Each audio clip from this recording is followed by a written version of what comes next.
One of the real thumb-killing techniques is ischemic compression. So let's say, for example, I wanted to get in to the QL or some of the lumbar erectors sort of from the side, right?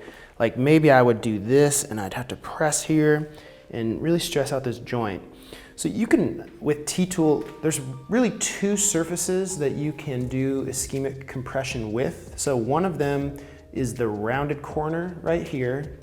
And generally when you use this treatment surface, you'll put the tool, the stem in the web of your fingers, and you'll have your thumb resting there, but the pressure is really from the stem against this part of your hand. And depending on where you're treating and how much pressure you need, you can reinforce, but generally it's just so comfortable to generate the force right here that you can just rest your thumb there. So for example, I could palpate with this hand, feel where I want to get onto, let's say right there, and then I will just take this and press it in, and I'll just hold it there and of course communicate with your patient or your client to make sure it's comfortable for them. But really, look how this like locks in. So I'm getting pressure there, but I'm also getting it against my thumb right there. And so it's just such a tight fit that there's really no effort other than you just kind of leaning into it. So that's one example. Another example would be, we'll go face down. So if I wanted to get into the posterior shoulder, a lot of times you need to work in like right in this little spot. There's always something going on in there. And you may, take your hand and create all this tension. But again, you could just palpate, and you can even hold Ttool like this and palpate with your, you can palpate like this and then just immediately press in.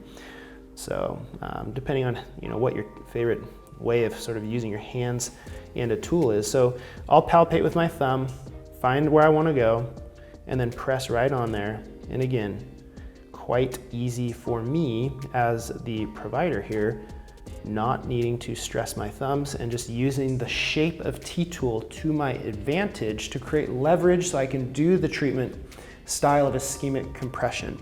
One other example, and we can use the dome for this, is we'll go face up.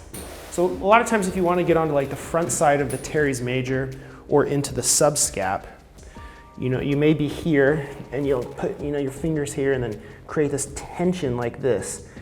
And what you could do actually is holding Ttool by the rectangular side, you can press onto the lat and the teres major, or you're probably getting on some of the subscap, and you could just hold that.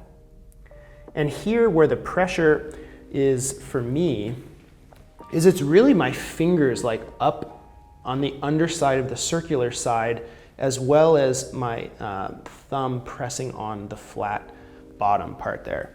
You could also, depending on how like fine-tuned you need your pressure to be, again, you find where you want to be. Let's say I'm like, okay, I want to be right there. I'll do this grip that we did on the QL, and I'll just press in. And again, very easy for me, no stress on my thumbs, no overdoing it on my joints. So those would be a few of the different ways. And of course, you could extrapolate this, right, to the different areas of the body depending on where you want to apply this type of pressure. But that is generally how you could perform ischemic compression with both the rounded corner and with the dome in a really ergonomic way. So these are really cool capabilities that Ttool allows you to do.